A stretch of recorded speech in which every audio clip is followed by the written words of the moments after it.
ओम श्री गुरुवे नमः।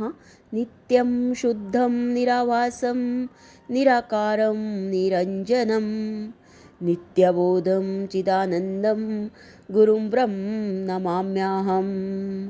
ओम शांति शांति शांति।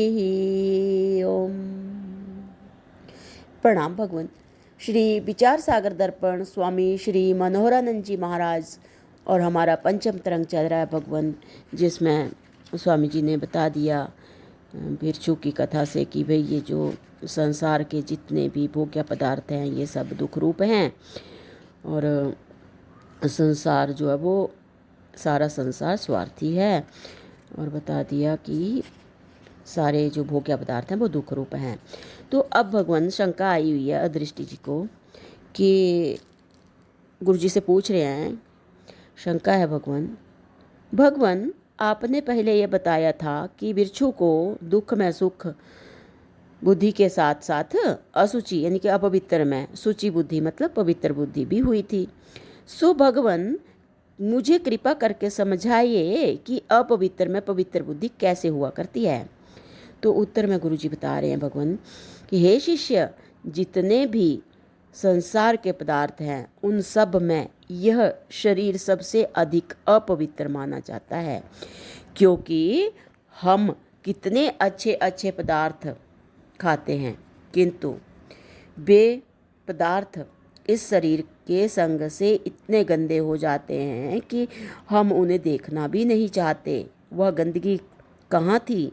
इस शरीर में ही तो थी, जो बाहर आने पर हमें बुरी लगती है।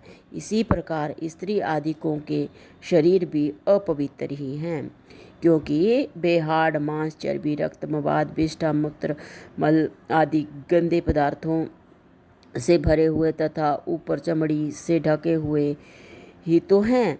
ऐसे अपवित्र गंदे स्त्री आदिकों के शरीरों में भी कामी पुरुषों को पवित्र और सुंदर बुद्धि होती है, अर्थात वे कामी वास्तविकता इनकी असलियत को ना जानने से यह कामनी बड़ी सुंदर है।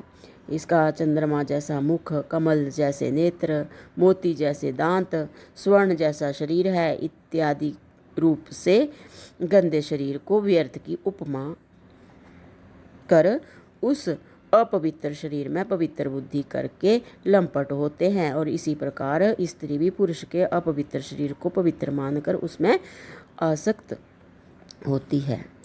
तो आगे बता रहे हैं कि श्री वेद व्यास जी तथा श्री स्वामी शंकराचार्य जी भगवान ने भी इस शरीर को 5 प्रकार से गंदा तथा अपवित्र बतलाया है। नंबर 1 है भगवान कि इस शरीर के उत्पन्न होने की जगह जो माता का गर्भ स्थान है वह पूर्णतः अपवित्र है। नंबर 2 है शरीर का उपादान कारण जिससे शरीर उत्पन्न होता है रज और वीर्य भी अपवित्र हैं। नंबर 3 है जिस शरीर जिन पर खड़ा है वे अन्न से उत्पन्न होने वाले रस रक्त मांस मेद हड्डी मज्जा और वीर्य ये सातों धातु भी अपवित्र हैं। नंबर 4 है शरीर से निकलने वाले पसीना थूक लार मल मूत्र तथा आँख कान और नाक का मैल नाखून और केश आदि ये सभी पदार्थ अपवित्र हैं। नंबर 5 है कि अंत में भी अर्थात मृत शरीर से भी अपवित्रता ही प्रकट होती है, चाहे वह शरीर कितना ही सुंदर व उत्तम जाति वाले या धनवान अथवा विद्वान का क्यों ना हो। इस प्रकार हे शिष्य 5 प्रकार से यह शरीर अपवित्र सिद्ध हुआ। अपवित्र गंदे शरीरों पर अज्ञानी लोग ही आसक्त हुआ करते हैं।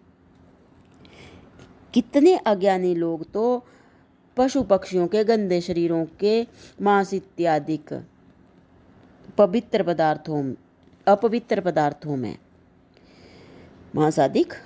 पदार्थों में पवित्र बुद्धि करके कि इतने आसक्त हो जाते हैं कि उनके सेवन करते समय अपवित्रता और पाप का भी ध्यान उन्हें नहीं रहता।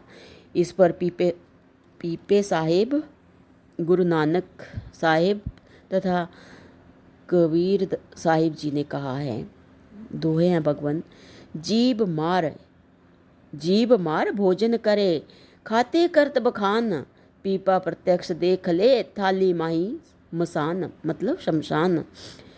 आगे है कबीर, कबीर मांस मांस एक है, हिरनी बकरी गाय, आंख देख नर खात है, निश्चय नरक ही जाए।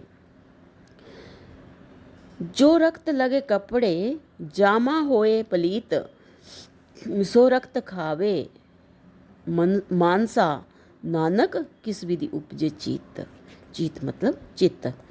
इस प्रकार बिरछू कहने लगा कि मैंने आज तक अपवित्र, दुख रूप, अनित्य तथा अनात्म पदार्थों में भ्रांति से पवित्र सुख कर नित्य तथा आत्म बुद्धि करके जो है अपनी आयु तथा बल, बुद्धि, तेज और वीर्य को यूं ही व्यर्थ में गवा दिया।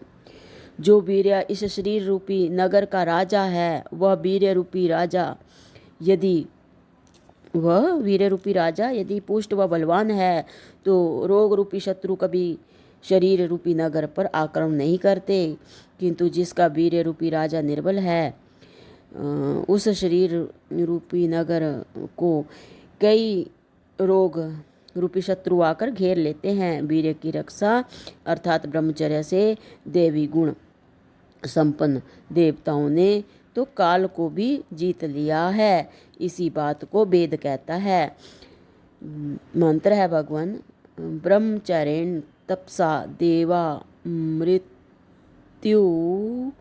मृत्युम उपादनत, इंद्रोह ब्रह्मचर्येण देवेभ्यः स्वभर्त। तो अर्थ है मंत्र का कि ब्रह्मचर्य रूपी तप से देवताओं ने मृत्यु को जीत लिया है। देवराज इंद्र ने भी ब्रह्मचर्य से ही देवताओं से अधिक सुख व ऊंचे पद को प्राप्त किया है। और भगवान शंकराचार्य जी तो ब्रह्मचारी को देवता बताते हुए कहते हैं, मंत्र है भगवान। तो इस मंत्र को जो है और इस आगे की व्याख्या को जो है वो अगले सत्संग से कंटिन्यू करते हैं। प्रणाम भगवान। ओम शांति शांति शांति। ओम।